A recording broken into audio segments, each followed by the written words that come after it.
All right, Alan, as a fellow captain, are you ready to start? Amazing. Okay.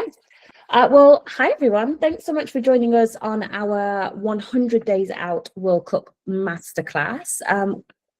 Actually, Alan who came up with this idea of putting something together to help all of hospitality in the run-up to the World Cup. And we jumped on with him. Absolutely. Let's bring as many people together as possible to get knowledge in the room, to share across all different sectors of hospitality and get everything in place. So without further ado, let's go. So an introduction, there are 100 days to go to the start of this World Cup. There are 100 days for you to get into gear, to get the hype up, to get the revenue in, to get the booking sorted. It is imperative that you start now. That way you're going to make sure you have sellout venues, you're going to make sure you have sellout events, and you're not scrambling around right before any match kickoff. It's more than just a sporting event, it's everything that goes with that. Even if you're not into football, I have to admit, I am not. This is not my football shirt, this is my husband's, but I absolutely love going to a venue, enjoying it, enjoying the atmosphere. I was at Box Park when Liverpool won. And it was amazing, and I was just there for the crack. So it's absolutely a revenue driving opportunity, an atmosphere driving opportunity, and a loyal fan driving opportunity as well. And that's why we wanted to get together as many people as possible to give you practical ideas, a playbook. This isn't a sales pitch in any way. This is tactical, it's a blueprint, and it's as much information as we can get into a 90-minute match as possible. Okay, so like I said, today's about practical field tested advice from quite a few incredible professionals that we have on the call. Each professional has a sorry, that's the beef of me letting people in at the same time. Each professional has a tactical driven presentation that they're going to give you that's full of some incredible insights. We're hoping this helps you lay out your plan and drive footfall into your revenues as well, into your locations as well. So just like we said, the best sports venues don't just appear for the tournament. They do that run up and they do the aftercare. It's all about fostering that environment for their guests, and more than just football spectators, it's about fostering an environment for everyone that drives footfall. Amazing. Okay. Oh. So today's lineup. We have tactical analysis with Alan, who is my co-captain here today. We then have the home ground, which is website basics and fixtures with Pete Starr from Fanzo. We have the Playmaker with Ronnie Joyce, which is CRM tips and email communications. We then have the Scouting Network with Dan Deere, who is talking about the behaviour of English games. And when I saw Dan's presentation last week, there were some absolute nuggets of gold in there that I'd never even considered. So definitely a great one to listen to. We did have the merch stand with Anna and with Gemma from Stack, but unfortunately we had to substitute make it today. So I'm going to step in and do a little bit of prepaid revenue with them. And then we have the scoreboard with Rosie Lewis-Marsh. And then the final whistle. We are going to have a half time, 5 minutes. So, you know, it's not going all the way through. You can go grab a coffee, go to the loo, come back, and then we'll head straight in. Amazing. Alan, over to you. I will stop and I'll let you share yours. Thank you.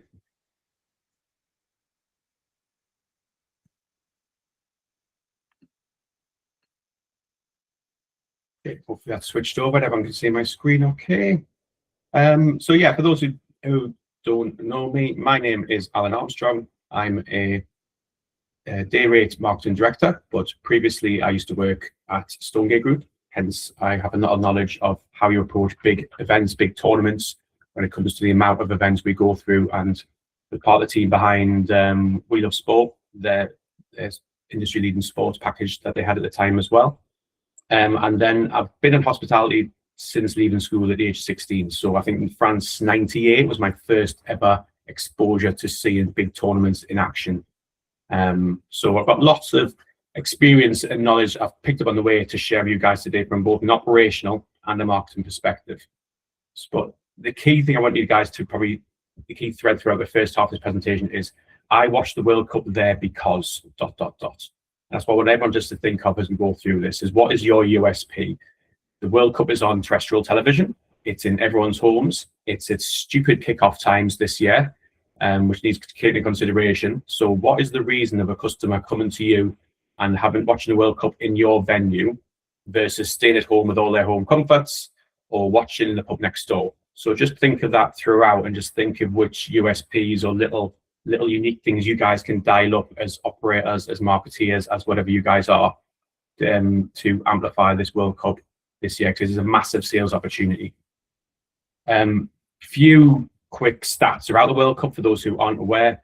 It is longer this year. It's 39 days. We have a lot more teams. We have 48 teams taking part, which means it's obviously a bit longer.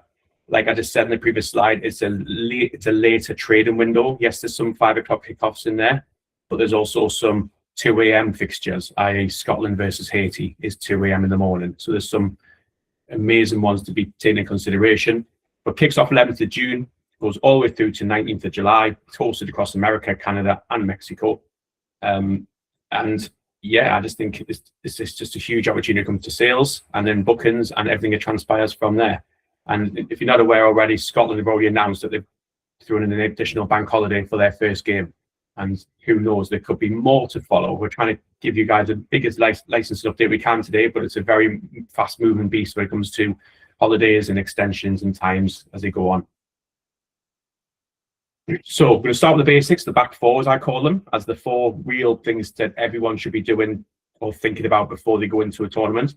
And these are atmosphere, your social content, your licensing because of these kickoff times, and then creating these moments around the games as well. Let's start with licensing. Check your premises license first. That's my first bit of advice. Check your permitted hours, your alcohol permissions, your outdoor restrictions, just because of these extra times. There are some extensions that have already been granted. So if England playing, if they kick off at 9 o'clock, you've got an extension till 1 in the morning. If you kick off at 10 o'clock, you've not automatically got an extension till 2 in the morning. So just get your head around all these licensing times. Scotland, completely different beast. Like I said, Monday 15th of June has already been confirmed as a Scottish bank holiday for people to recover after the Sunday night game. 10s you can still use, you can still apply for 10s, but use them tactically. Pick the matches that are relevant to your local area, your local community that people will want to come and see. Don't just go all blanket out for it. And then only publish your times once you're in a position of total clarity of what your license company covers, what your extension covers. Even when it comes to things like if you're putting a marquee in your garden with a big screen, or you just have to consider neighbours, noise restrictions, all these type of things, because you're going to have people leaving them areas at 1, 2, 3 in the morning. So you've just got to get full head around licensing, what you're allowed to do, what you're not allowed to do, and get that in place before you start building any really amazing marketing plans to promote it. Then atmosphere. What we did when we were in the team at Stonegate, and what every national pub group does, is they grade every single game, and it's really good advice here. Take your fixture list, print it out, go through it with a marker pen, and just pick out which ones you would class as goals, and classify yourself in your head that a gold game means full commentary, TV screens. You might move all the chairs out of a certain area to get as many people in you can. Mainly your England games or your home national games, your England, your Scotland, your Ireland, Wales if they qualify. So just grade every game. But then when it comes to the lesser games, you might just class them as bronze, where it's on the TV. You're not going to put the commentary on. You're not going to leave the finish. You're not going to do a big focus on it. But at the end of the day, you need to show every single game. I'd really recommend that to build that consistency of people coming to you to watch the football. But go through a fixture list and grade every game. I think Dan's got a printable one that's online that you guys can use if that helps as well. Then think how you're going to address your venues, flag kits, get them now. Don't wait the last minute when Wilkinson's is completely sold out. Get online, order your bunting, order them for all 48 nations, and make sure you've got plenty of coverage. Make sure it feels special for people when they come into the venue and they're expecting, or you want to be famous for how you guys approach sport from the street level, from inside the venue. You've got it all covered, and got all your merch and everything covered to dress your venue. Please don't overlook your music playlists. Massive point of difference. Pre-playlist to build the atmosphere up. Post playlist, depending on what mood England fans are in. Do you want them to be singing 3 lines because they've won, they qualified for the for the quarterfinal, or do you want to mute down the atmosphere and have them leaving a bit more muted and quiet because they've lost, and you don't want to have noise dispersal issues as people are leaving your venue? So just build your playlist now to cover all eventuality, and then on the day of any big match, it's just something another thing you just forget about. You just press play, 2-hour playlist, 2-hour DJ mix, off you go, and it all covers all your background, your build-up music. If you're going to do anything special when England score, like probably the big scenes that you guys see when you see Box Park do it, is it confetti cannons? Is it smoke machines? Is it something that happens when there's a goal scored? Just start to plan it and prep it now. Don't leave it till the last minute and add it in. There's massive opportunity with this tournament of driving people in pre-game, and I mean like 7 o'clock, 8 p.m. The last thing you want with 11 o'clock kickoff is everyone rocking into your venue at 5 to 11, staying for 90 minutes and off they go. It's a huge opportunity for you guys building live music, DJ events, pub quizzes, sports quizzes, whatever you guys can do, meet and greets with former England players, whatever you can amplify to give you a point of difference, just to get people in from 7 o'clock, 8 o'clock in the evening to watch the match, to watch whatever event is on first, then watch the match, then go home. Atmosphere drivers is another great idea that a lot of big brands will look into, selling flags, people giving out free face painting, England flags on cheeks, all that type of thing. And then most importantly of everything on there, check your TVs and your sounds now. When you start to zone your areas and you start to build certain areas of where you want people to sit and where you want the focal points to be, check the TV works, check your projector bulb's not going to be on 1 hour left when you press play on the first game of the tournament. Check where your sound works. And if you need to apply for any internal capex, or you need to go to Curry's and buy a few big TVs, do it now. Do it ahead of June. Don't do it on the first game. You need to be set for success now, so do it nice and early. Moments is about having amplifications pre-match. So the local legends, like I said, can you good collabs with any drinks partners like Carlin do here with Andy Cole to have meet and greets, watch the match with a certain person or things like that, or guess what the score is in that halftime commentary. When you go to the big events at Wembley Stadium and stuff, they do stuff like this. So just think about, can you do anything that's going to make people want to come to you early? Can you do any food fusions? Can you create any fan feasts, World Cup replay brunches when the 2 o'clock morning ones are back on the next day, so people come back in and watch the football with you and have breakfast at the same time? Fan zones and watch parties, create them big communal areas that you see on the TV with the marquee tents in your car park, or big secondary rooms that you guys might never use, or anything outside where you can have all the fans together sitting on trestle tables celebrating with big screen in front of them. And then sporting events, quizzes, live music, DJs, whatever you guys can do is going to drive people in pre-match early on to come to you before the football match kicks off itself. Social media, you need to sell atmosphere. You need to be showing the crowds, showing the food, showing the energy, showing what people are going to expect when they come to you. I keep referencing them, but this is why everyone always flocks to Box Park every single year, because these guys have the best content. They put it out at the right time and everyone sees it and talks about, oh, I want to be there. I want to be there when they're throwing the pints in the air and stuff like that. So you guys can capture it yourself, buy a GoPro, fit it somewhere in front of the screen, capture the moment, share it on social to drive that viral interactions where people want to come back to you and book again because they've seen it on the TV and they've seen how good it looks when there's a goal scored. Build your posts around key matches, especially when it gets towards the knockout phase and starts to build up momentum towards the final. Keep them booking links front and center. Always have that call to action on anything. Fully utilize any link trees you have on your Instagrams, pinned comments, stories, bios. Just make sure you're constantly talking about, whenever you mention World Cup, there's always a booking link so people can book a table, book a seat, whatever it wants to be, buy tickets. Repost that fan content. If someone creates a video of UGC of them enjoying it in your venue, make sure you're resharing it, and then focus on real clips rather than doing your stagnant type of stuff, your still type of just animations about fixture lists and stuff. Try and keep it real around showing what people can really experience when they're with you. And from a sales perspective, the lead gen competitions are a great way of driving sales, of using your Airship forms to drive people in to win a table for a quarterfinal, win a table for the semi-final. Yes, you only give away one table with a free beer tower and some naturals of people who win it. But what it generates, it might generate 100, 200 leads for your sales team to contact and call them people to get them back in and sell tables at them at full price. So you've almost got a warm lead of everyone who wants to come to you. So loads of ideas there of what you guys can do on social media. And these is what I class as a hat trick. So when I worked in Pubco World, we worked out that if if the pubs showing sport tick the boxes in these three things, they were in the highest sales growth versus those who didn't. And these were table service, pre-book sales, and share and serves, we've classed it as. So if you did all these three things during a match, you would be in bigger sales growth than those who did two things or one thing on this list. And it was proven across case study of hundreds and hundreds of pubs doing it. First one, pre-booked. Generate bookable spaces, find booths, cluster together tables, use your outside area as much as you can. It's just start looking at your venue now and doing that venue audit to understand what areas you guys can create in front of TVs in certain areas. You might have a private room or a separate room that never gets used or used for functions and things like that. Put a big screen in it, put a few chairs and turn that into a fan zone. You can start building that now and getting that ready, or having your own little private room for people to have their own little watch parties in.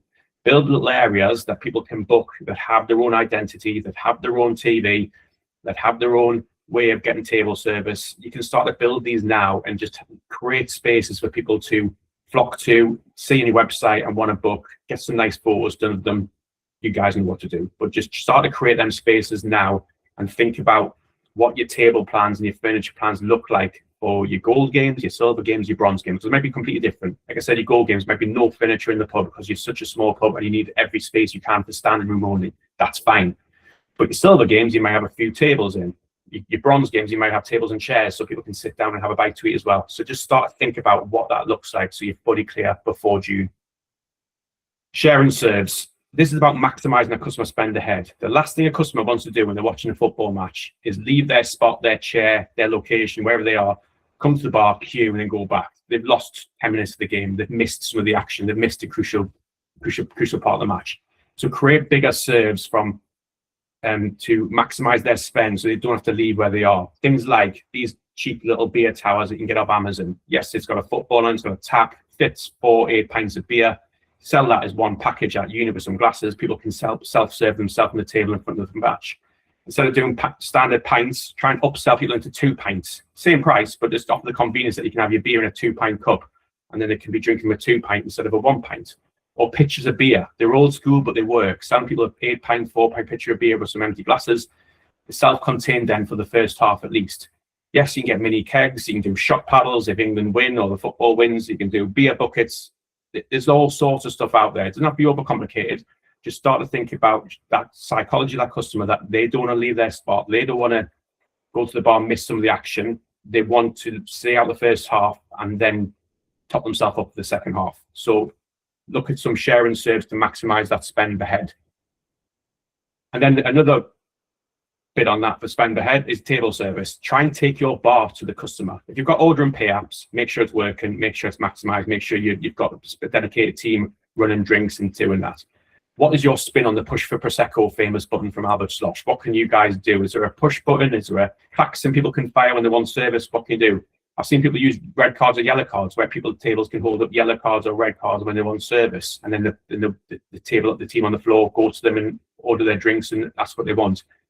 It's all about touching tables. It's all about making sure you've got team on the floor, taking the bar to the people, whether it's using cinema-style hawker trays or backpacks full of beer with taps. What can you do to maximize spend through walking around? If anyone's been to the big beer festivals in Munich, you've got teams walking around with 8, 10 steins of beer, constantly selling them to people at tables so people don't have to get up. What can you do on that to maximize the big matches, the gold matches during the World Cup? Another idea is doing some themed food to match around it. You've obviously got lots of key trends here around American, Mexican, Canadian that you can play on. Who doesn't like burgers? Who doesn't like poutine, which is just posh chips and gravy? Who doesn't like margaritas right now? There's lots of trends you can play on to build a specific World Cup menu to help, again, maximize that spend ahead and table service when people are in the venues. When it comes to promoting all this, once you've built your whole plan about what type of food you're doing, your drinks, your offer, when it comes to your table service, your packages, your pre-bookings, all of that type of thing, now you need to promote it. And this is why I always use this whole Red Bull theory of 30-10-3. 30-foot external, out in the A-board on the streets. You want a big message that's all about bookings, all about watch the World Cup here. It's all about QR code where people can scan and pre-book their match, all about showing what the next big match coming up. That's your big 30-foot one. 10 foot, when they're in your venue, you're now trying to drive upsell. You're talking about future fixtures that people can book for. You're talking about how to upsell your food and your drink packages to people. People are seeing a different type of poster up POS that they would when they're outside your venue. You've got them in, you're now trying to upsell to them. And then your 3 foot is your sort of your beer mat bar runners, your stuff you can put around the bar level, 10 cards on the back bar. It's all about how you're then going to upsell that customer. Sell them a 2 pint instead of a 1 pint. Sell them a pitcher of beer instead of a pint. Sell them a paddle full of shots when they're there. If you strategically have posters in the right place, and at Stonegate World, we used to colour code these. So we knew what our 30-foot message was. We knew what our 10-foot internal was for the toilets and stuff. And then we knew what our 3-foot was around the bar. It changes the psychology of a customer, and you can maximise spend per head through 3 simple steps. But your plan starts today. You've got 100 days to go from today. So create your 100-day plan, start to grade the games, audit your AV, website landing pages. I think I went on several websites last week and I found 1 out of 10 websites who had a World Cup specific landing page with a bookings link. So start to think about that SEO, about people who are starting to search about where they want to go for World Cup, and looking at pubs near them that are showing it and making a big thing of it.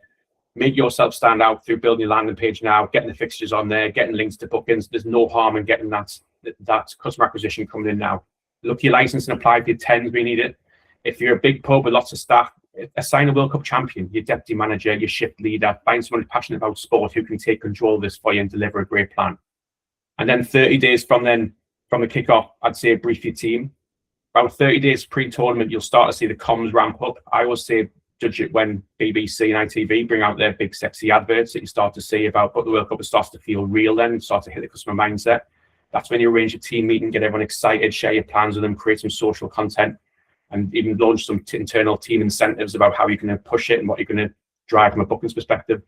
And then 0, just make sure you do that perfect execution, deliver everything you agree, give the customer a great product experience, and then complete that 360 review, because I think next year we've got a female tournament coming up, and then 2 years' time you've got the Euros. So it's non-stop when it comes to learning, when it comes to live sport events. You've got a few rehearsal dates coming up, which is worth putting in the diary. I think FA Cup final will start to ramp up. People talking about World Cup, that's 16th of May. You've got the Europa League final, Championship playoffs, Premier League final day on the 24th of May.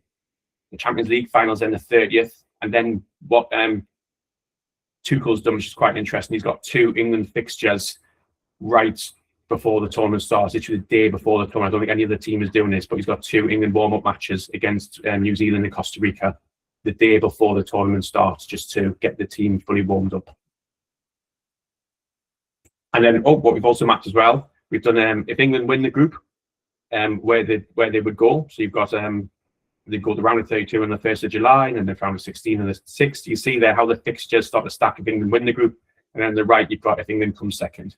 We did have a debate out, should we do a Scotland version, but I think everyone would just be happy to get 3 games out of that one. But yes, and then you've got the possible connotation as well that Ireland and Wales are in the playoffs, so they're not completely out of it, that they can qualify as well. So you could have Ireland or Wales in there as well. And that's it. That's my operational marketing quick whiz over and everything to consider ahead of the tournament. And now, who am I handing over to, Amy? Amy had to step out for a second, but Pete, next up is Pete Starr from Vanzo. Yeah, 1 sec. Whilst we do switch over, has anyone got any quick questions? Anyone want to put a hand up with anything you need to know now before I hand over to Pete?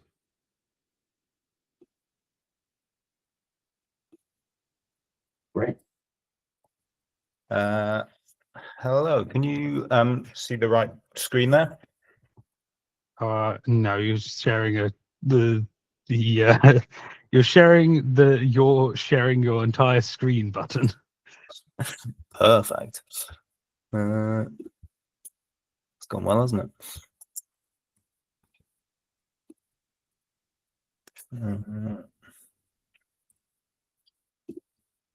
Give it one more go, Pete, and then I can share, and you can do the whole next slide, please. Back flash for everyone. That better? No, same thing.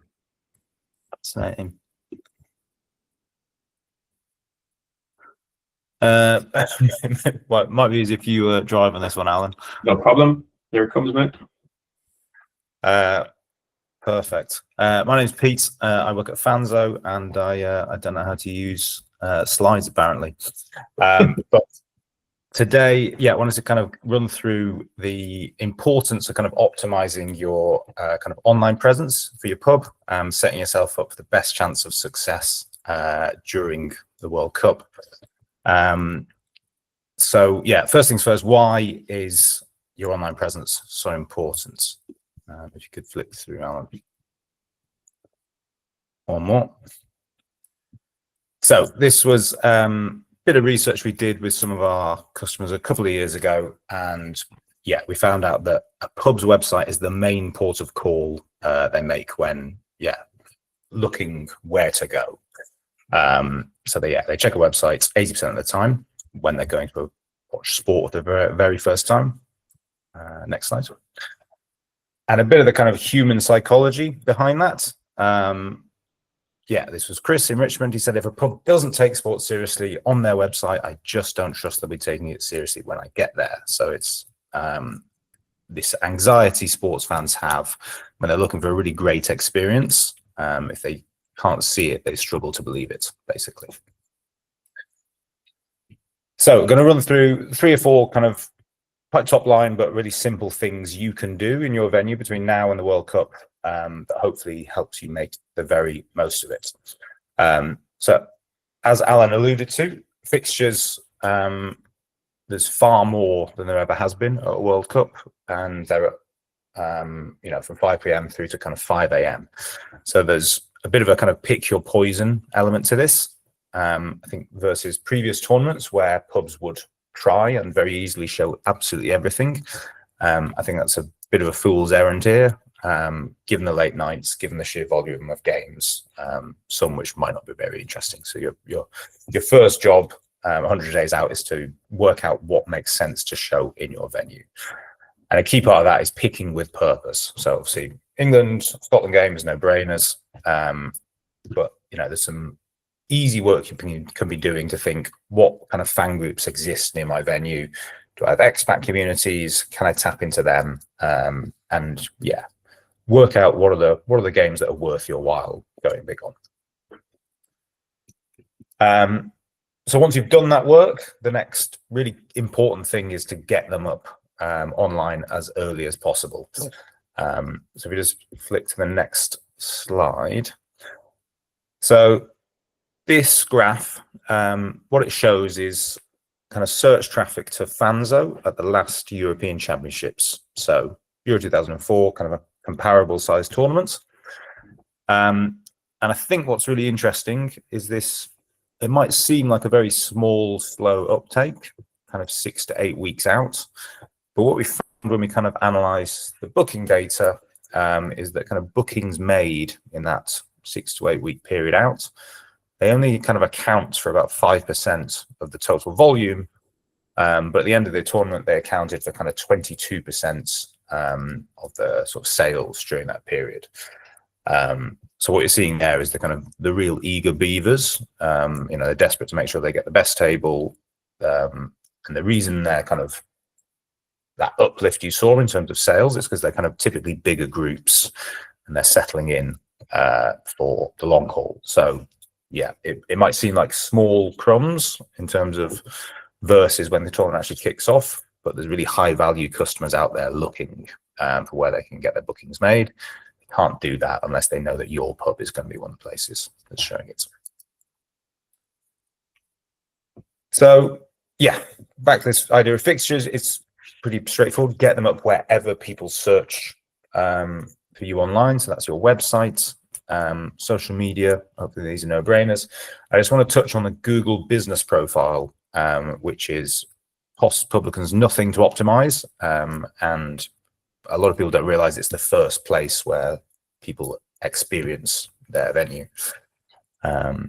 So just slip on next slide, please. So just a reminder, this is what we're talking about. So if you search on Google Maps for sports pubs, or you're looking for the location or directions to a specific place, you'll get this profile that comes up. And there's 4 really easy things people can do to kind of optimize this. The very first one is claim it. I think we come across lots of independent venues that kind of haven't claimed this bit of real estate on the internet. So it's very easy to do if you can prove that you're the business owner. The next one, once you've done that, is you can categorize your venue. Whether you're a bar, restaurant, nightclub, sports pub. There is a specific field for sports on there. So it's, again, super simple. Make sure it's checked. Anyone who's coming to you via Google Maps will see that and know you're a place to watch. A really important bit is updating your photos. I think one of the biggest things I see from pubs and their online profiles around live sports, they do this thing and it makes total sense, but they put up photos of their venue when it's empty. I understand the logic. You want to show off the facilities, the space, the stuff like that. But when you're a sports fan and you're looking for which venue to watch a big game at, what you're checking for is evidence of atmosphere and vibe, and answering the question, if I go here, am I going to have a really good atmosphere and a great experience? So yeah, dig out your kind of photos and videos from previous tournaments, beer gardens, that kind of thing. Can you get them up there? Showing rather than telling is obviously much easier. And sorry, one last thing on that, on photos, I would resist the temptation to do that with AI if you don't have any. I think the reason for that is people are doing this research online as an authenticity check. Can I believe that this place is a good place to watch sport? And I think any whiff of AI kind of destroys that trust, basically. They're inventing images of their sports, why they're good for that. So I'd avoid it if possible. And as Alan mentioned, there's loads of opportunities between now and then when you can take those pictures for FA Cup finals and what have you. Next, the easiest way to make sure you win during the World Cup is to start winning now. Basically prove to customers that you are the best place in your town or high street to watch live sport. So there's a couple of really simple things you can do for that. It's between now and the World Cup, it's making sure your screen setup is right, making sure the sound is on for big games. Can people hear the commentary? Are you really working to build an atmosphere? Are you marketing your sports? And are you doing this consistently? I think, sports fans are creatures of habit. Whether they know or not, they're probably already thinking about where they're going to be watching the World Cup. And the ideal situation is that come first England game, they're not searching, they just know. They know your pub is the place to go and it's an automatic choice. Next slide. Yeah, finally, bookings. I'm sure I'll get covered quite a bit today, but to make this easy for customers, do you have a plan for phones, in venue, online? Are you using a booking partner like Design My Night or whatever? But yeah, don't make this hard for customers. I think if you quickly to the next slide. Yeah, we've kind of looking back at previous tournaments, this is such an important thing to nail. It's around 23% of sports fans book in advance for these kind of things, but they do account for sales. They typically come in groups. They're more likely to stay for food. So yeah, it's a really valuable thing to try and optimize if you can. Yeah, that's a note on the make sure you got all your options for people wanting to book. So yeah, quick recap. Pick your fixtures. Don't try and show everything. Pick with purpose. Work on your reputation now. Go be the go-to place and take that kind of question element out of it and optimize your bookings flow. And I think, yeah, one thing we've definitely found is a constant struggle on that fixtures piece is kind of updating it and maintaining it. Yeah, if you want to have a look at what Fanzo offers for pubs on that, various solutions on API feeds and things that automate. You don't have to log in and do it manually. Screen grab that, and you'll find some useful info on there. But yeah, that's all from me. Any questions at all?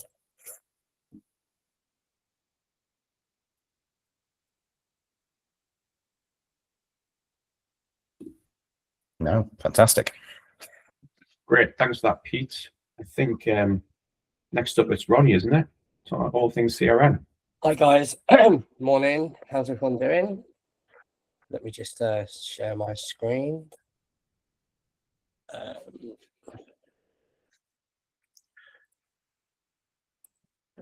Right, how are we looking? Can we see this as a slide? Is that coming up as a full slideshow? It is. Great. Sorry, there's a bit of spoiler alert there. So I'm Ronnie, and I'm a freelance CRM loyalty and retention consultant.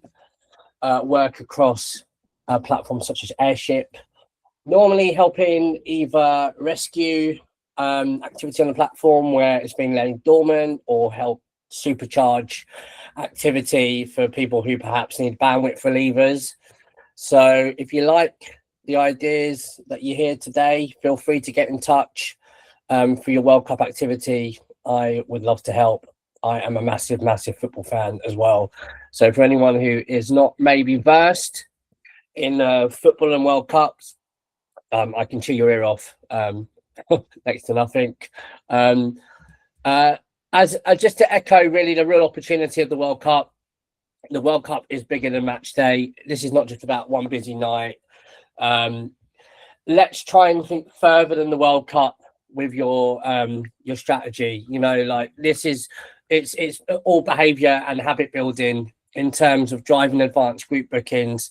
These people who book advanced bookings for the World Cup will most likely also book for further marquee events on the social calendar, and obviously up until Christmas when you make your big money. This is also a really amazing time to get those repeat visits. On CRM, average visit frequency is a metric that we refer to a lot. You can encourage multiple visits across 39 days. You can have people who came and saw their first England group game all the way up to hopefully we get to the final. In previous years we have. And people really make it their venue. And once they have that affinity with the venue, that continues into weeks of trade way beyond the World Cup. Obviously, owning the key emotional moments. To echo, we speak about Box Park a lot, but obviously what Stonegate do as well. You want to be somewhere that reminds you of having the best time. And then at the same time, the World Cup, as momentum builds, you do get your kind of armchair fans that suddenly become overnight experts about football, and it's an amazing opportunity for everyone to kind of get involved. So again, what CRM allows you to do, and for your CRM strategy, is you're converting those one-off visitors into repeat guests. And just to echo what I've written here, busy nights create spikes and repeat visits create stability. What you want to do is you want to get to the point where you are putting on games towards the later end of the tournament, and you're not having to do as much legwork because you've done the heavy lifting beforehand.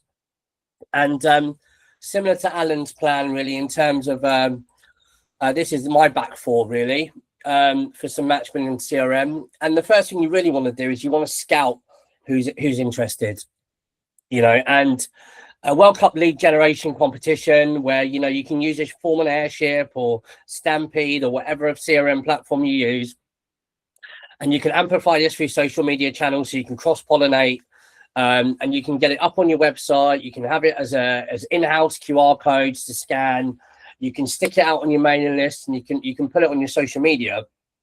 Is what this allows you to do is it allows you to build those warm leads, people who are interested in the World Cup at that, up as it's building momentum, and you just offer them just a bit of a carrot dangle. So if you can imagine dangling a little carrot and saying, are you interested in the World Cup? It can just be a simple competition where it's like win a table for 4 at a game of your choice. Or if you really want to go for it, perhaps it's win a £250 bar tab for the final, or just there's whatever kind of constraints you have. But what you'll do within that preference, that kind of email form, is you can then segment your audience as well. An idea that I would suggest is that perhaps if you sign up for this World Cup lead generation competition, then for a knockout match, which are traditionally quite quiet, people are still kind of getting to grips with the whole concept of a World Cup being here, is maybe you offer them a voucher that, can be triggered through Airship rewards to come in and enjoy, you know, for the early games. You can then obviously in that warm-up period, so you sign up for the form, you enter the competition, that triggers a welcome email on day 0. So that's almost immediate or within 24 hours. And then you can maybe even send them another button to click to say, would you expand on your preferences? So you're not overwhelming people at day 1 to say, right, what team do you support? What country are you allegiant to? Where do you live? What's your venue? You can do that as further advanced preference enrichment. And again, teasing the fixtures. Then, as Alan said, when you start seeing the BBC, ITV adverts, when people start looking towards the football season end domestically and they start looking internationally, that's when you can start sending links for early booking access, premium areas, and a massive one that really is a common thread throughout this whole presentation is upselling your food and drink bolt-ons, because people want to go to venues where they sit down and they don't lose their seat. And then obviously 7 days before key matches, this accelerates as the tournament increases, where the kind of the time constraints become shorter. But you've got your elements 1 to 3 here, which are for your warm leads. And then 7 days before, stick it out to your broader database as well, you know. But at this point, you can use customer preferences. And hopefully, if you start now, you'll be able to build enough momentum that enough people have entered this competition that you'll know who your customers are that are interested, and you'll know your customers who aren't. And therefore, you can use your email marketing to the people who are interested to sell the upsells of food and drinks, booking areas, people who are a lot more warmer. And then your colder customers are just trying to get them through the door and just getting them participating. And this approach really, it's instead of just blasting out one email to your whole database 7 days before and just hoping for the best and hoping you get a reaction and hoping you get a crowd in, this is a lot more targeted and really the best way to use your CRM. So on that note, don't start before kickoff. Don't start on match day. You know, lead gen competition 4 to 6 weeks ahead of kickoff. Decide what that competition prize is going to be now. Build your forms. Get your emails ready. Get them scheduled. You know, do a bit of research to find out when, you know, I mean, normally it's an FA Cup final, Champions League final that football fans start turning their head towards international games. Have some sensibility about it. Build that World Cup list early. Identify intent. So it's not just people saying, here's my email address, send me stuff. It's like, no, actually, I'm genuinely interested in the World Cup. And then you can tag and segment that interest from day 1. And with CRM marketing, segmentation is your best route to success. On top of doing an email marketing campaign and a social media campaign, capture data in venue as well. As Alan was talking about his 30-10-3 proposition, it's you know, these people, when during dwell time, while they're sat at tables, while they're waiting for drinks, when they're enjoying the venue itself, if these people just happen to spontaneously come off Shoreditch High Street into your venue for the day, capture their data. You know, if you're not capturing data, you are literally renting. Yeah, I've just listened to something. Thanks for that. Appreciate that that input. We've got ourselves a heckler. So just on that note, in terms of capturing data, when you do capture this data, what you want to do is you want to be aligning with your booking behavior and your sales strategy. And you want to say to your sales team, right, what data do we need to capture? What do they need to know so they can go out and they can do their cold calls and they can do their warm calls and they can go out and they can upsell venues? Because when I worked with Alan at Nightcap, we would have our core bookings for busy nights, but we worked together actually on a tournament where we got pretty far with England, and certain, you know, quarterfinal, semi-final nights with gaps in venues. So we used our warm booking data for customers who'd previously booked to call them up personally and say, hey, here's 20% off the table, or here's an upsell of a bottle of, you know, a tower of beer or whatever like that. So again, you know, what this allows you to do as a tournament, kind of, I'm running out of steam here, but when the tournament progresses, you're allowing yourself to identify repeat organizers. You can see your premium spenders are. So again, you know, you are allowed to prioritize people in hospitality. By all means, you know, offer your premium spenders the best tables that you can, because they're going to spend the most to maximize your revenue. Prioritize those high value guests. and retarget proven behavior. And again, you can do that within your CRM systems, so it doesn't look like they're just being, contacted via email and picked out the bunch because they've got a bit of cash. Just as we're on the halfway point of my slides, bear with me. I just wanted to talk about the rule of 3, really, and this is a CRM rule that we use this as a kind of magic number for all new guests. But in the World Cup, I think it's an interesting one to use as well, which is you've got 3 chances to win over a fan when they come into your venue. The first one is out of curiosity. Most venues naturally don't show football. If you do show football, then obviously you might be already at match 3 to match 50 with these people. But if you're a new venue trying to kind of, get involved with the World Cup, the match 1 is curiosity. And as Alan said, just make sure your AV systems and everything like that is looking as brilliant as it can from day one. You don't just start going, right, we're better hiring some better screens because we're in the quarterfinals. Match 2 is commitment. Okay, we like this place. We're going to come back here again. And then by match 3, the rule of 3, when someone's visited a venue 3 times, they're classed as a retained customer and therefore much easier to market to. It's also much cheaper to market to an existing customer than it is to acquire a new one. So the goal is behavioral progression. Every fixture should move a guest from trial to repeat to it becoming a habit. And just to throw a spanner in the works, momentum completely changes behavior as the tournament progresses. So your CRM intensity should demand increases. The early group stage is really, again, about that kind of curiosity element. People are testing venues. They have a light commitment to venues. They might try 3 or 4 different places for England games, Scotland games, just to see which one kind of fits best. Then by the knockouts, scarcity then starts to breed. You get more pre-booking because people don't want to miss and not have a seat these big games. And obviously the group planning aspect come where you might have Dave and Rob who aren't really into football as much, suddenly want to come. And then, you've got all the wives and girlfriends, and before you know it, you've got a decent crew. And then, of course, touch wood, we get as close to the semi-final, final in England as we have in previous years. Obviously, peak emotion, faster decisions. So again, you really want your CRM to be firing out as soon as you can. And obviously greater tolerance for premium pricing. People know they've got to pay money to get the best seats in the house. But just to rewind on that, during the quietest periods of the tournament, non-England games, knockout games, there, as Alan said, with the gold, silver and bronze, there may be some incredible fixtures that just from football fans' point of view are an absolute box office that might not resonate with the everyday fan.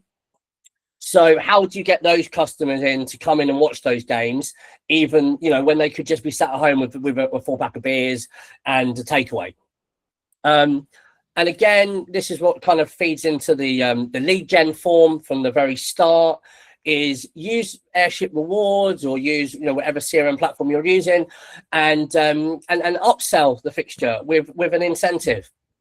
For lower demand games that you think people would it's worth leaving the house for, maybe you get a free drink on arrival. But again, you can manage these, you can protect, you can have a control value exchange because you administer them via CRM. So rather than just putting on your social media, everybody who comes to Slovenia against Bosnia gets a free drink, and you don't know how many you're going to give away, and you're not able, you say, right, it comes through the CRM, it only goes to the warm guests who have sent via the lead gen, so they've almost kind of earned it. And let's see kind of what reaction we get to that. Really simple to execute. Do it advanced booking only. So again, it allows you to kind of see what pre-revenue you're doing. And it could be maybe if you're, you want to get rid of perishable items, you do food rather than drink. It might be your margins are better to give away free drinks. Or as Alan said, talk to a brand, get Carlin or Budweiser or someone like that to come in and sponsor it. I mean, at Nightcap, our brand partnerships were incredible with Barrio. We had tequila being given away. It doesn't actually cost you that much to do in the end. The brands are more than happy to splash the cash during these big events. And just on that note, if you do talk to brands and you do suddenly get some budget and you feel like, you know what, we haven't done this before, but we really want to step into this space and you want to sell the atmosphere, I've just got a little idea that I'm going to show you guys, because if you don't have content, stage a shoot. You can manufacture momentum. I'm sure we all work on Christmas parties and Christmas bookings where we do our photo shoots in October. And if you want to be showing celebrations, mid goals, packed tables, staff energy, premium areas full, you don't have to actually show it really happening. I mean, this is what we did at Barrio. We ended up in the Evening Standard in the opening. You opened the middle pages up and you saw this picture, and we were the pick to go to, but we'd never ever kind of entered this space beforehand. This was a £50 photo shoot that we did. It took us half an hour, and we literally just got the USPs of Barrio, which was our beers and nachos for Mexican food, being a South American bar group, you know, having kind of Spanish and Brazilian flags. And we thought it would be quite funny for England again to lose because we're conditioned to expect that. So again, this is just something, again, for your CRM marketing to consider. Don't use flyers, don't use AI, don't use disingenuous imagery. If you don't have it, you've got time to create it. And this is a simple shot that we've just boxed in a certain part of one of our venues in Shoreditch, and it ran like wildfire. So final slide, and kind of the most stressful for anyone who's not worked on a tournament before is you just need to be ready for the win. So the day of the day of England perhaps playing in the quarterfinals, you need to be looking at Alan's list and being going, right, okay, who have we got next in the semi-finals?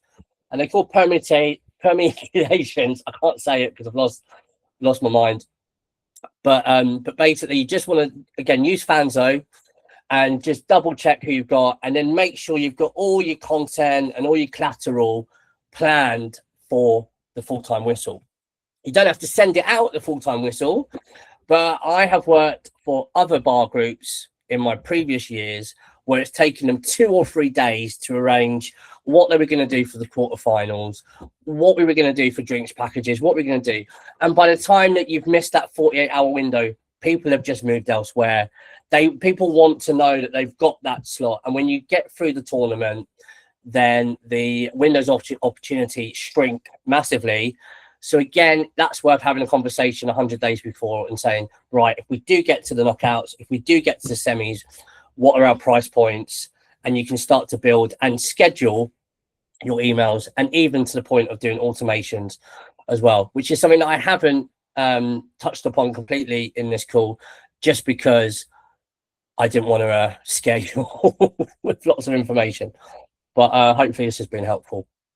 And give me an email if you need further help. Thanks. Amazing. Thanks, Ronnie. We've had a little bit of a schedule change, so I'm going to kick in with a little bit about Toggle. Let's go back in. Just make sure that pops up for everyone. Amazing. Okay. So originally we did have the wonderful Anna and Gemma from Stack and the Daniele group, but unfortunately they couldn't make it. So I thought I'd step in and give a little bit of an overview of what we call the merch stand. So the merch stand is basically what hospitality can do before an event to get prepaid revenue. And the answer to it is a pre-sale event. So what we can do is we can help generate cover occupancy for big matches, provide upsell opportunities. Most importantly, from my perspective, I guess, is helping to increase the dwell time of all of those people who might not necessarily be there to watch the game originally, but around the game. Just like Alan said, you know, if you're doing a quiz, if you're doing a meal, something beforehand, to increase that dwell time for everyone. What we also want to help is to help you increase your spend per head. Now, I focus here on gift cards, experiences, and tickets. Obviously, you can do this with any supplier, but I have Toggle to hand. So I thought I'd show you a couple of examples here. The way I've set this up, and I'm laughing to myself because Ronnie just said, don't use AI images. Obviously, I don't have a hospitality brand, so I have used AI images in my examples here. But you guys have a much better suited to throw a shoot or already having images ready. So just pre-warning, this is an absolutely fake restaurant. So this is the Joiners Kitchen. And what I've done here is I've actually created a collection on the Joiners Kitchen of World Cup pre-sale revenue. So tickets, gift cards, experiences, anyone can go on the Joiners Kitchen website and you can actually see what it looks like. But it's a really great way of separating a seasonal event from your standard gift cards or your standard products on your shop. Our collections, you can also set to going live or not live. So you can actually have this set up in, you know, a couple of minutes, but have it go live in a week or just before the event or whenever you start your prep, which we're hoping is going to be from, you know, tomorrow. So let's go through this. So what you can sell. You can sell things like gift cards, standard, so monetary gift cards. You can sell tickets, and you can also sell things sort of outside of the box. Here, I've done a sweepstake voucher.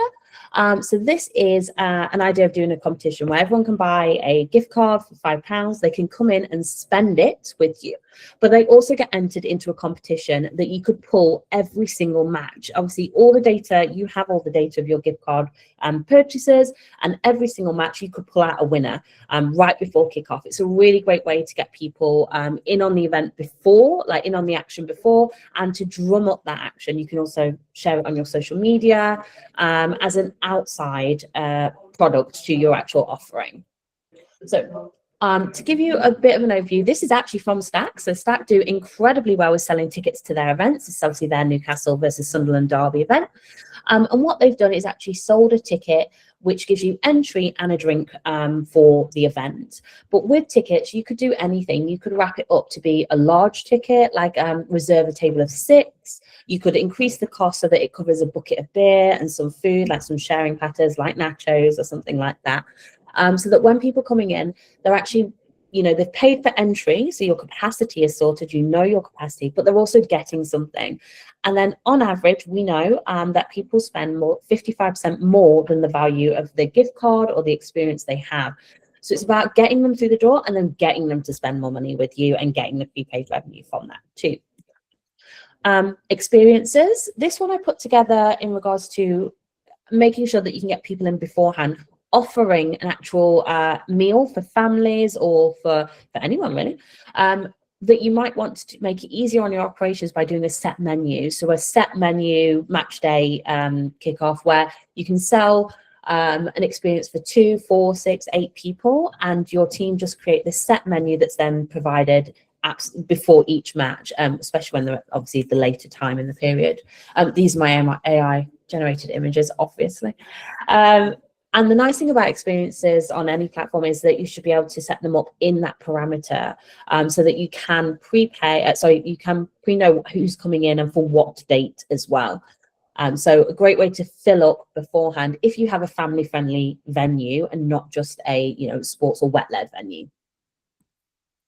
And then you have the gift card. So good, trusty gift card, which you can shape to whatever you want. So monetary value wrapped up in wonderful marketing. So this one we did for a premium burger and a beer.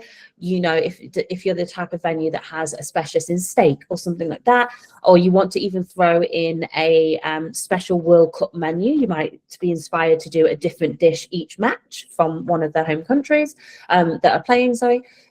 You can increase this and constantly have a changing gift card on your shop that, again, drives that marketing push to showcase what your team can do as well as the football. So your kitchen team, your front of house team, your service team, what they can offer, as well as having the football on throughout your venues. This, again, is just a value. You can obviously upsell, you can put that value in, you could make this a non-alcoholic. Obviously, it doesn't have to be a beer, it is just a cash amount. So you can offer a variety to people coming into your venue so that everyone feels included and everyone gets something, you know, a vegan or vegetarian burger or anything like that. It's a great way of showcasing both the matches and what you're offering on your social channels, email marketing. Just like Ronnie said, you can slip it into your CRM outreach. You can include in the pre-sale.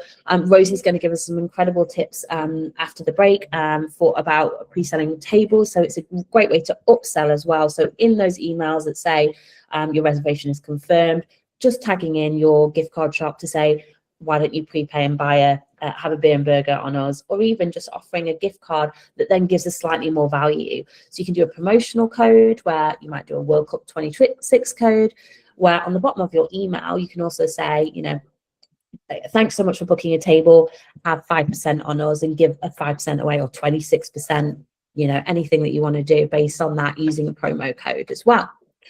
And then the sweepstake. This one in particular has worked really well for a couple of other people doing pub quizzes or doing other events, because it drums up, anyone can purchase it, anyone can have the £5. Not only are they getting to spend £5 with you on a drink, on, you know, part of their meal, but they're having the opportunity to then win a £200 bar tab or any type of reward that you want to put in, which again will be a toggle voucher or a gift voucher. So you know you're inspiring that repeat visit, they're going to spend it with you.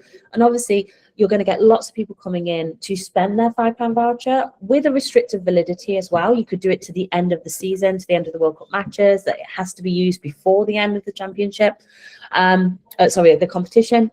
And it's a really nice way of getting that uplift on top of a sweepstake. And again, for those people who aren't particularly interested in the exact football, it's all everyone else around that, the family members, you know, anyone else, the partners.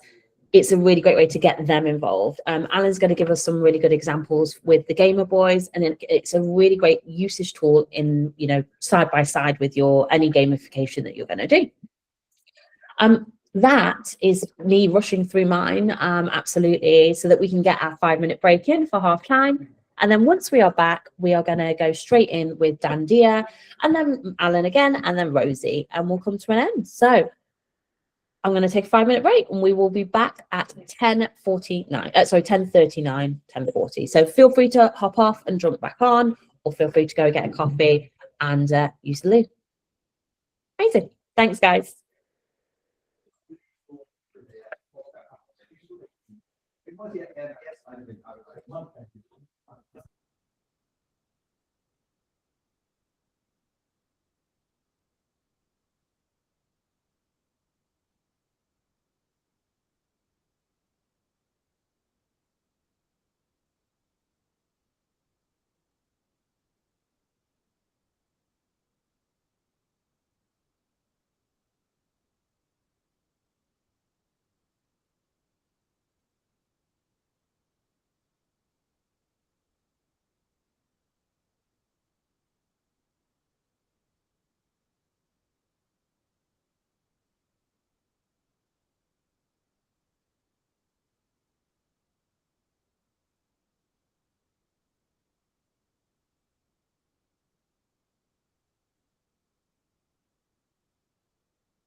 Hello, morning everyone. Can you hear me?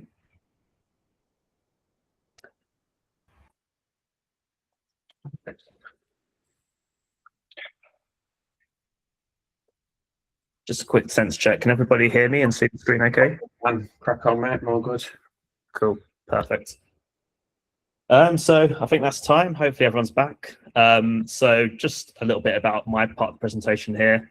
Just a bit of background on who I am. I'm Dan. I've worked in hospitality and sport for a number of years now and have got involved with a few of these tournament campaigns down the years. And I'm looking forward to the World Cup from a personal perspective, so I don't have to watch my football team who are not doing very well this season. But that's the last I'm going to be talking about Spurs in this presentation. So in terms of my role in this squad, it's basically positioning me as the scout. My role is to basically figure out how you can scout your audience, identify overlooked demand, and position your venue as the home of the entire World Cup, not just the England games. Just a little bit of background on where I've been in this journey that's made me think like this. Back in the day, England were not guaranteed to do particularly well or advance very far, and this is a prime example of that. Back in 2014, I was working closely with Walkabout, and fortunately with Walkabout, it was known for its international appeal. It was the home of Aussie sport, but the home of international sport as well. And during the World Cup, we became a hotbed for Brazilian fans throughout the country. And as you can see there, with some of the press coverage we got in the Evening Standard, there was a sea of yellow throughout Walkabout.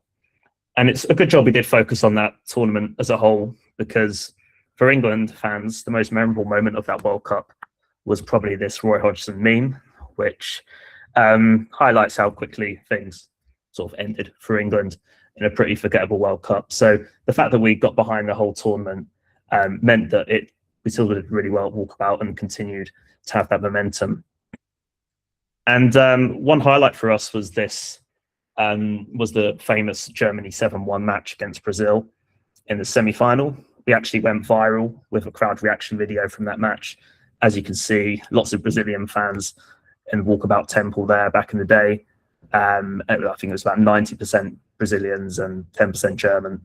And yeah, this video went viral just because it was just bizarre to sort of see the reactions of so many disappointed Brazilians, let's say. And yeah, working agency side with Walkabout and also with Riley's in Euro 2016, we took that same approach again because we couldn't really guarantee England were going to do that well. And we really got behind the sort of French element. Bonjour Football was the campaign name, and that really followed the host nation at that time. And again, this proved helpful because England's campaign didn't particularly end well that year either, famously knocked out by Iceland. So at this point, you're thinking, yeah, there's real value in trying to get behind the whole tournament and not just England, because it can disappoint. However, I then worked at Box Park in 2021 for Euro 2020. It was the delayed tournament because of the pandemic. And again, the approach was the same. You can see here with the flags, we really tried to market the whole tournament as the place to be for the World Cup. But as fate would have it, England actually did pretty well and got all the way to the final. And that's when scenes of the likes of Stormzy and Barry from EastEnders, as you can see there, that's when those moments are really amplified by England's performance. But I think the moral of the story here is that you can never really put all your eggs in one basket. However, on this occasion, it did go really well for Box Park and for England. Unfortunately, we just didn't get over the line on that occasion, held back in the final. So something I wanted to emphasize here that I know a lot of the team have already, but those tournaments were big occasions, as you probably remember, but they say everything is bigger in America. And in this case, I think it certainly is.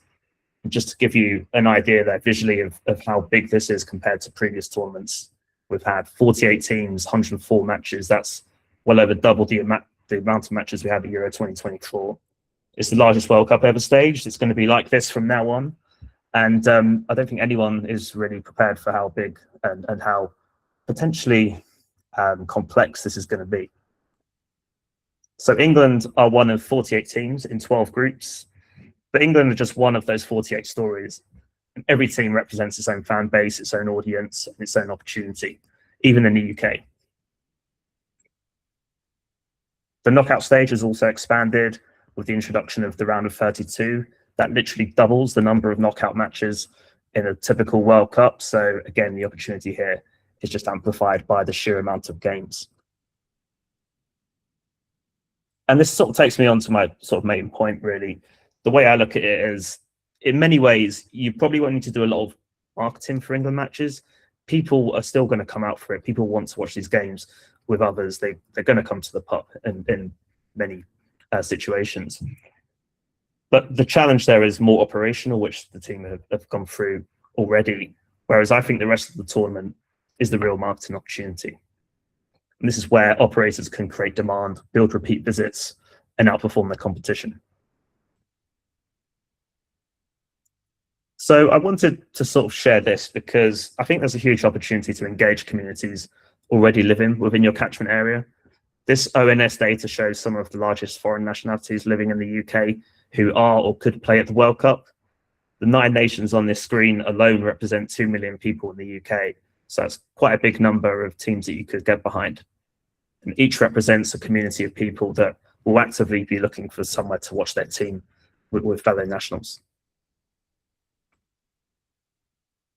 So you can proactively find these communities by searching for groups online, and apologies for the AI visual here, but it was the clearest way to get across my point. Searching for things like Americans in London, Italians in Manchester, for example, you'll discover a community website, you'll discover a community group on Facebook, etc.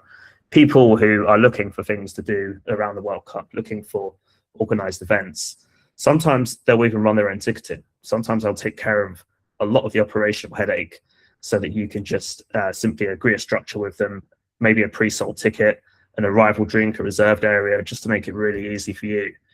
And that creates guaranteed revenue and predictable demand.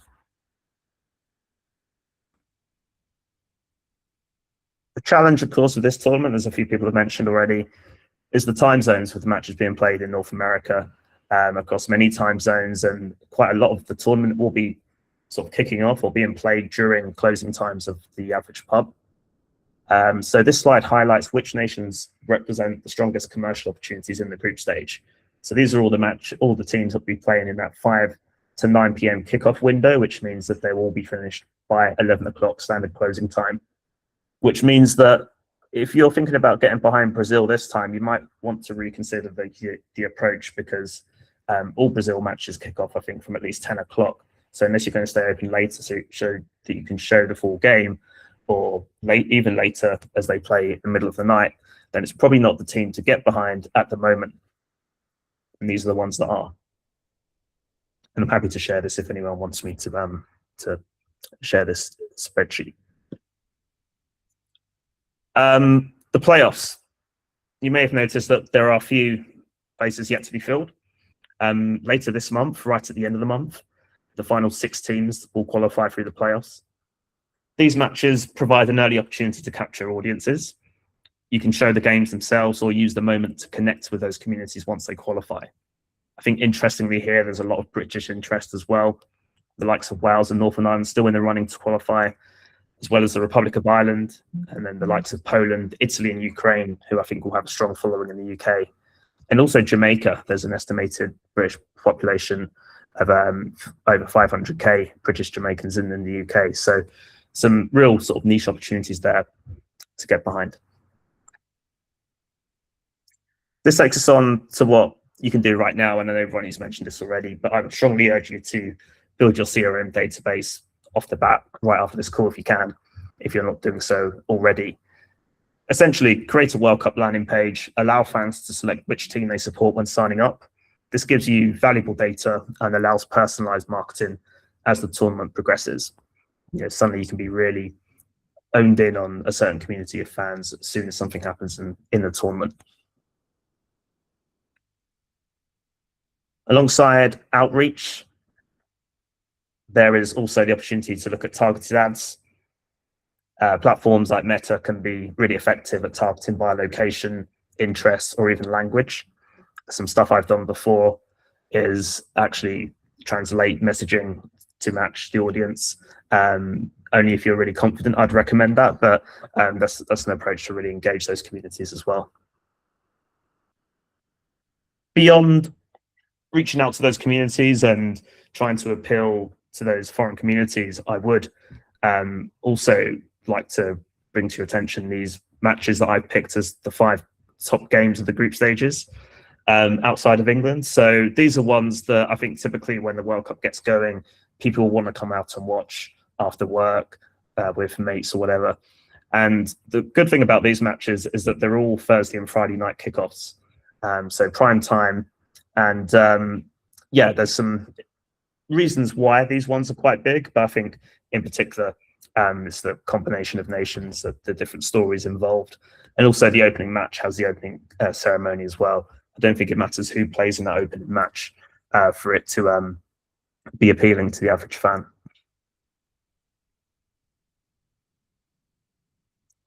It's really important, as has been mentioned already, that you know how the knockout rounds develop. I think historically you've had the group stage sort of finish and then have a couple of days rest before the next round kicks on. But as you can see here through this schedule, the everything is a bit tighter.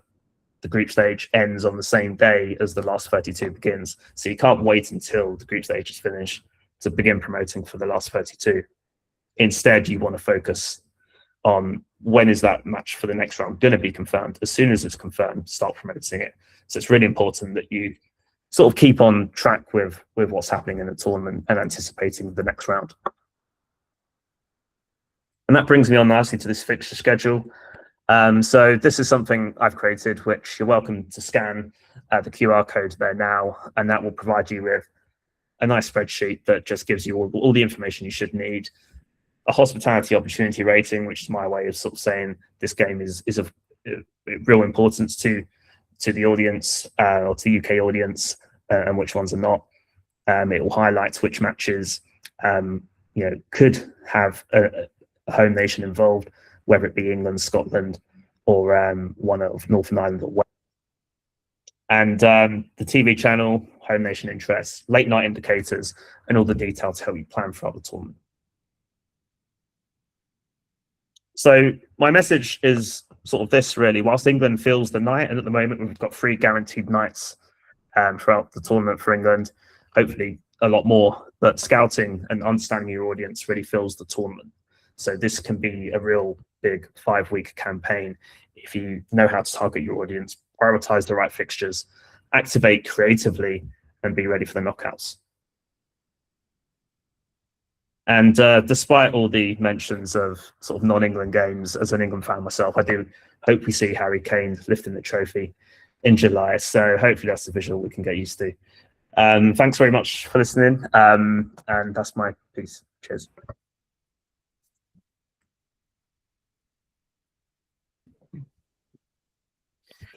Amazing. Thanks, Dan. I think we're going to go to Rosie. Hello. Right, let me just get sharing, get my cameras on. We're all right. Okay, fantastic. Give me 2 secs, guys, and I'll get sharing my screen. Hopefully you'll be able to see that.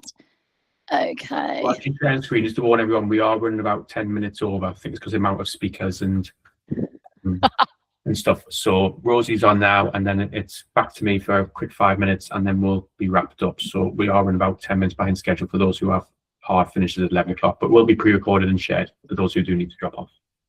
Fabulous. Okay. I'm hoping everyone can see that. My little face. Oh, can we? Something's happening. There There you go. You're good to go. Real. All right. Lovely to be here today, guys. Just like me, this presentation will be short and sweet. So I'm really looking forward to having a quick chat with you about winning at World Cup bookings. And the first thing I really want to talk about is making sure that you set yourself up for success by utilizing the tech that you already have existing within your businesses. Traditionally, we know that World Cup bookings kind of fall into 2 camps. So that's your private hires and your public bookings. It really depends on what kind of venue you are as well. But if you're a pub, don't forget that you've got fantastic function rooms available, etc. You want to be utilizing those as much as possible. Equally, as an event space, you might maybe not have the public side of things, but you definitely have the private hire space that you can really utilize. Private hire booking searches are happening now. According to Design My Night, bookers were searching for reservations up to 150 days prior to kickoff in 2022. However, the work really has only just begun, because not only are they going to be looking now, they will not stop looking until, I can guarantee you, 3 hours before the game. And trust me, having worked for big pub brands during the last World Cup, I can tell you the avalanche of incoming bookings is very, very real.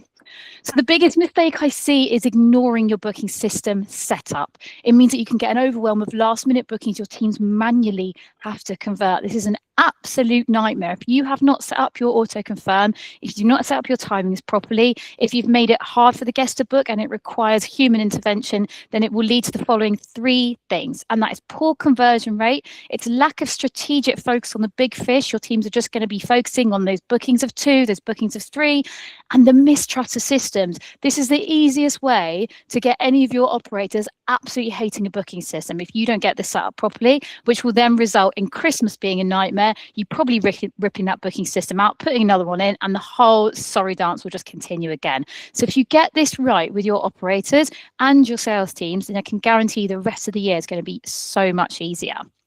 So what do we want to look at first? Okay, auto confirm, my most controversial opinion, and I shall die on this hill. Not every inquiry is a good one. If you are at full capacity, do not keep taking inquiries for dates that you literally cannot accommodate them on. Again, it's going back to that mistrust. It's going back to the fact that you're just going to annoy your guests. You're going to annoy your operators. You're going to wear down your sales teams. So use auto confirm for match timings. Equally, the matches are quite late this year, so it's a really good idea to look at experience-led things, and you can kind of have a long period of time. Enforce card auth for guaranteed seats. Block inquiries for dates that are already full. I know, shock, horror, gasp, but trust me, it will save you so much time in the end. On average, we say that, people make about 5 inquiries for any venue. However, with the World Cup, this goes up to at least 7. So they don't really mind. They're going to be going here, there, and everywhere. But what is going to happen is that you are just going to get absolutely inundated with bookings that you ultimately can't fulfill. Dynamic pricing. So lock in match days and price them strategically, not greedily. I know this is a fine line, but we do want to make sure that, again, we're not pissing people off ultimately. We've got to be thinking about what's the most that we can get for these dates, but what's not absolutely obscene. So I would kind of, for me personally, look at your sort of peak time slots during your normal week or the sort of beginning of Christmas and take that as a guide. I wouldn't necessarily use things like the 11th and 12th of December as a guide for booking, unless England got into that final, which, of course they will. But then only in that case, because otherwise you might end up losing those key dates because you're asking too much. Use premium F&B packages to maximize pre-book spend, and they make your operations easier on the day as well. So I would highly recommend looking at packages as well. A big trend we are seeing this year is ticketing. Ticketing is such an easy win. Basic ticket and drink package gives you 2 vital things: crowd control and guaranteed pre-spend. I don't have any figures on this either, but I do think there's a generational thing about ticketing as well. A lot of younger people quite happy to put their hand in their pocket for maybe 12, 15 quid, something like that, for themselves and somebody else.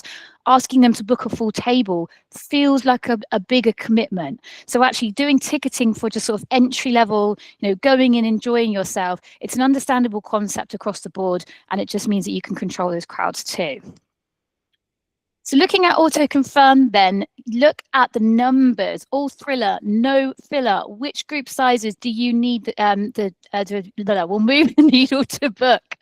So you don't necessarily, if you're doing table bookings, you don't need to have bookings of 2 being able to book in. They could be walk-in, and you could be saving your auto confirm for those groups of 4, 6, 8 and upwards. You can make that very clear on the booking journey.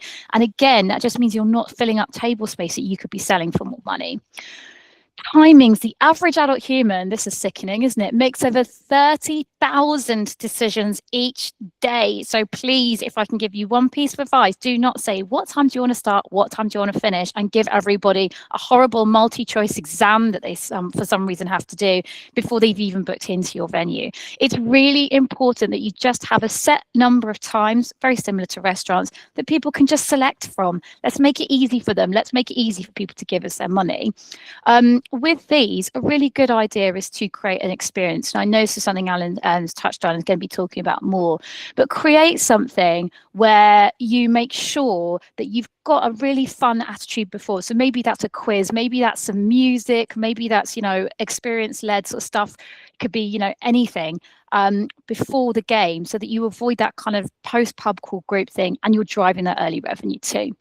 And finally, tables. So do make sure your table is set up correctly. Make sure you've got your table joined.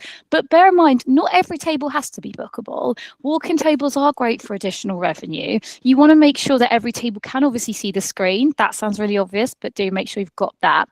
And I would say always give your regulars first dibs on booking their favourite spots, especially if you are a pub operator, because there is no wrath like the wrath of your regulars who have come every single weekend and suddenly can't get a table for the World Cup. Dynamic pricing, my biggest piece of advice here, have a rate card. Have a list of pricing that you know you want for your private rooms. We know that it works really well. We know that in terms of staff turnover, you're not then kind of losing people, but equally using standardized processes and tools sees a 15 to 30% lift in conversion just by having clear pricing. Choose minimum spend or packages for private hires, not both. It's really confusing if you do both, so just have one or the other, or equally have packages at the top, revert to minimum spend if you need to negotiate. However, during the World Cup, you shouldn't need to negotiate. Packages work well for shared spaces, and make sure you've done the maths. I know it sounds really obvious, but they should be competitive, have strong value perception, but leave room for additional spend. So make sure you understand what the GP is in those packages, and you're aware of what else you could sell on top of them as well. Set a clear campaign as soon as you know the fixtures. Reach out to those who booked the relevant matches before, and regular bookers to give them first dibs on spaces for key games before you go public. Even if your resources tight, even if you do not have a sales team who can pick up the phone and call everybody, you can do it via LinkedIn. You can do it by LinkedIn Messenger. You could do it by social media messaging as well. There's lots of different options which are low resource and high impact too. And ticketing. So ticketing, make sure if you're that you do set ticketing up. I really do think it's going to be a huge thing this year, and it's really, really worth doing. Tonic's a great tool. If not, Ticketmaster, Skiddle, Dice, or Airship, of course, and include something besides entry. Just charging entry to watch the World Cup feels a little bit mean, so I would recommend doing a drink as a minimum and including some food if you want to as well. Make sure ticket links are front and center everywhere. I would recommend having them as pre-booked and not available on the day, just from a resource point of view and being able to manage your crowds as well. If you do have day tickets, make them more expensive to encourage your pre-purchase as well.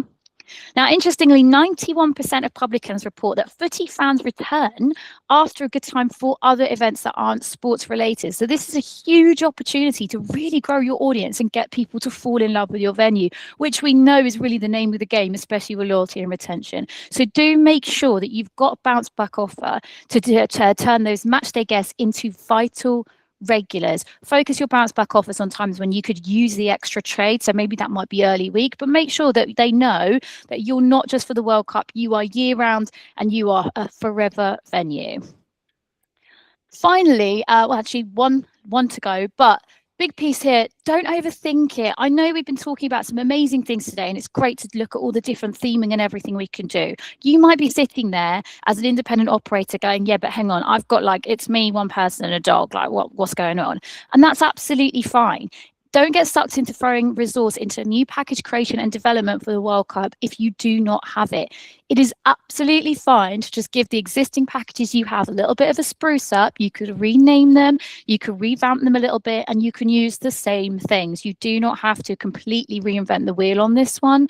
We know how much pressure everybody is under, especially in terms of team size as well. So for your football packages, here's 3 things I want you to think about. Does it have value perception? Does the guest understand that it's value for money? Is it easy to deliver drinks wise? And is it your brand? Do what you do best, not what you don't know. Do what people know you for. Finally, very obvious thing to say, but start now. The World Cup can be a second Christmas if you get it right. You need at least 8 weeks to begin selling. Anything shorter than that and you're not really going to see the return. So start creating these things now. Get your auto confirm set up, get your booking system set up, understand what your bounce back offer is, and understand who you're reaching out to. And that's it. That's me done. Bang, sorted.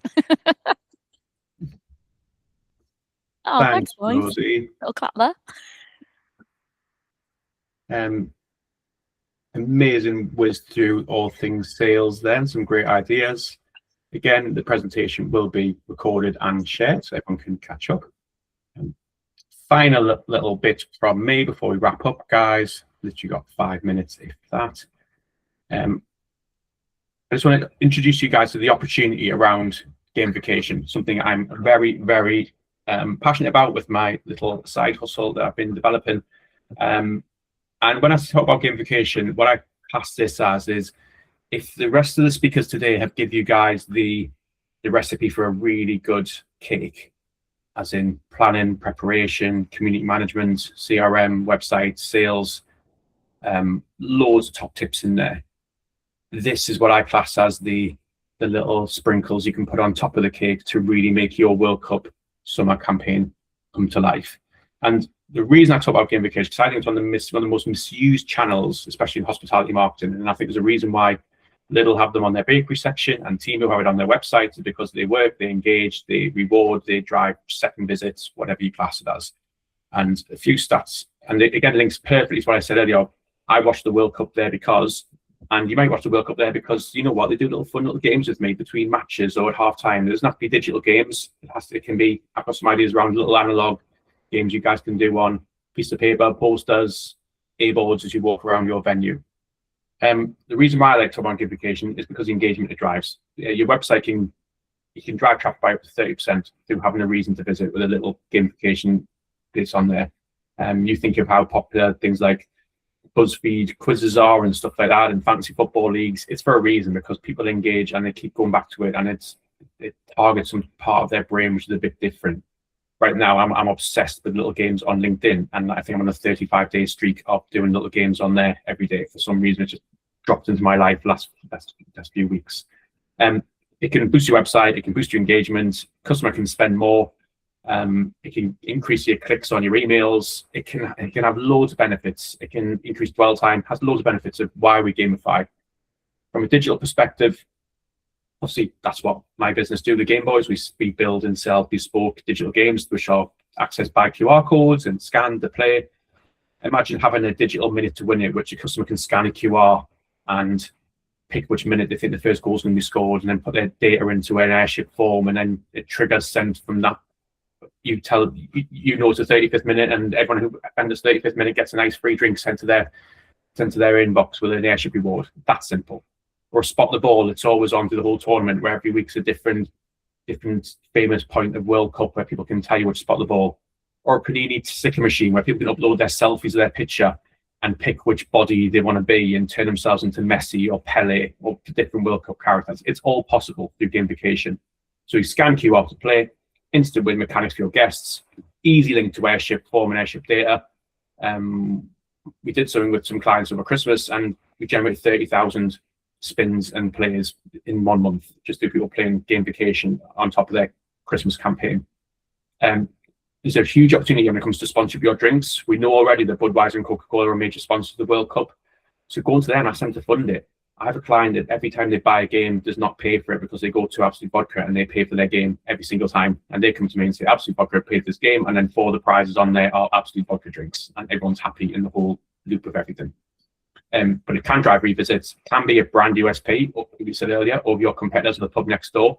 People might come to you because you've got a sweepstake that's digitally activated. You've got a personality test that tells them which GOAT, as in football GOAT, you are. You can build all this through gamification. If you haven't got the budgets to do this, like Rosie said, if you are just an independent pub with 1 member of staff, whatever it is, analog games are a great way of driving this engagement across your regulars. Think sweepstake boards, walking around, getting people to bet on who they think is going to win the World Cup at the end, whether they put a pound in the bucket or just put their name in the hat or whatever it is. Money might go to charity, winner might take all, or it might just be a bit of fun and a bit of kudos in the pub. But the sweepstake at the start of the tournament, people to guess who they think is going to win through the group stage. Guess the score, easy one. Guess the scorer, even easier. Again, really easy to do through a whiteboard, a dry white pen, walking around with people and doing tally charts and putting a pound in a pot as people have a guess, and then winner takes all, or little things like that, or win a pint, or win one of your amazing VIP booths for your semi-final, or whatever it is. there's loads of opportunities here. You can print off spot the ball cards. You can play commentator bingo where they've got to mark off when a commentator says a certain phrase or things like that. You can set up your own fantasy football league, last man standing. There are so many options here. But again, when it comes to that question of I go there because, people might go to you because of how engaging you've made the World Cup around the match, around different activities of gamification through analog games in your venue. If anyone's interested in this, there's something I've seen from a former client of mine is TalkSport have teamed up with pubquiz.com to create a World Cup pub quiz. So they're going to create 10 quizzes, all voiced over by TalkSport celebrities. So you get to use the TalkSport branding just to endorse your World Cup offer a bit more. And then you guys have access to a smartphone-based speed quiz, which is played to a laptop, AV cable into your AV system, press start quiz, and then you have the lovely tone of Alan Brazil or Sam Matterface and all these famous commentators that'll be featured throughout the World Cup, reading through World Cup-based questions to your clients. So there'll be 10 pay-as-you-go models on there. I think they're as cheap as like 25, 30 quid per quiz, so nothing bank-breaking as well, cheaper than a DJ, cheaper than a quiz host. But again, these will be available for you guys to use throughout June and July. If you just want to contact the guys up there if you're interested in possibly using them as part of your pre-match build-up, that 8 o'clock, 5 o'clock segment we said, pre-match. And then finally, why would you gamify? Just a few reasons here. Just keep your guests longer, encourages them repeat visits, creates that USP. It converts them casual pub users into big brand fans, to what Ronnie said, of driving that first visit, second visit, third visit when they become loyal. And it collects that valuable data into your CRM and your Airship database to so you can contact them in future matches or future tournaments that you might do. That's my website. If anyone wants to scan it and discuss gamification with me, I'm more than willing to have a quick chat about it at any point. I love talking about gamification to anyone. And then just want to share these key data with you about what everyone said today around how we ramp up hype and interest around this, because at the minute, Rosie surprised me when she said the amount of people are Googling it and searching it now and starting to book through the exam, and that really blew my mind. But I think it's going to start ramping up around these key dates. World Cup playoffs, like Dan said, 26th, 31st of March, you'll start to find out which teams will take them empty 6 places. You've then got 2 England friendlies at the same time. So that's like England's almost nearly when you start to see who other teams evolving and what squad Tuchel's going to pick. You've then got FA Cup and Champions League final. You've then got the deadline for this final squad's been announced 1st of June, so there'll be lots of media hype and news around who's made the squad and who's in the squad from the 1st of June onwards. So again, it'll start to ramp up and hype up build. Then you've got them 2 little sneaky England warm-up games in America before the tournament starts, which is unprecedented. We've never known a tournament where they've done that and had friendlies before the first game. But I see his logic in doing it. And then you've got the opening ceremony in the first game, and then you've got the tournament progressing and building as you get through the jazz. So I think the hype curve is going to build constantly from the end of this month. You'll start to see a lot more comms, a lot more news. That them famous days when BBC and ITV adverts drop on the screen, you start to see who's going to be hosting it online. It'll start to build up fast. So it's almost build your plan to mirror that as much as you can. And that's it. That's all my bits. Amy, do you have anything to wrap up on? I don't, other than the fact that thank you all for taking the 100 and something minutes out of your Tuesday morning to be with us. We will be uploading this onto our Airship and Toggle YouTube channel. I'll also be sending out a follow-up doc with all of the QR codes on so that you can download everyone's individual presentation together, and then followed with some little tips and tricks as well. So everyone will get everything, and it will be there. I believe by tomorrow, and also our blog page will be updated, so everything will be available for you guys if you've missed anything or came in late. Amazing. Thank you so much as well to all of our professionals that came aboard and also get their time and effort to put together presentations. Hopefully it's given you all a lot of inspiration and you can crack on. Oh, questions. I didn't even think to ask. Was that a question from Martin? No, that was an error. Sorry. No problem. Was that a Google error with putting your hand up like bye and then it asked for a question? But nice, you can wave anyway, don't worry. Amazing. Okay, well, thanks so much, guys, and have a wonderful rest of your Tuesday. Cool, thanks. Thank you, everyone.